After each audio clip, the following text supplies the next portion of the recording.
पति पत्नी के बीच संवाद कभी देखा है? होता ही नहीं, विवाद होता है। बोले कि विवाद। क्यों स्त्री और पुरुष के बीच संवाद नहीं हो पाता? दोनों के केंद्र अलग अलग है। स्त्री भाव से जीती, तर्क से नहीं।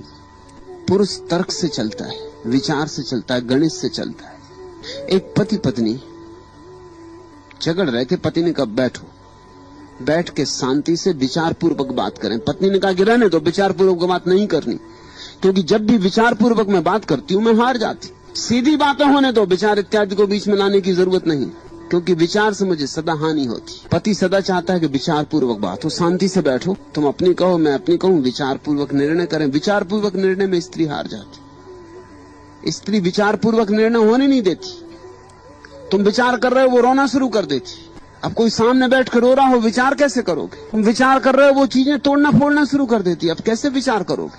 वो सिर्फ विचार में बाधा डाल रही। वो ये करेगी विचार नहीं चलने देंगे, क्योंकि विचार जब भी करो तभी हार हो जाती।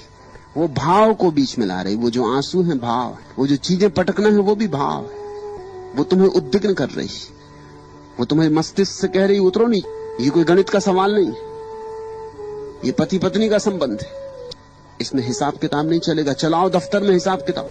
यहां तो सीधी सीधी बात होगी। सीधी सीधी बात का मतलब होता है कि पति की बिल्कुल समझ में नहीं आती। भाव का एक अलग लोक है, तर्क का एक अलग लोक है, और बातें बहुत साफ हैं।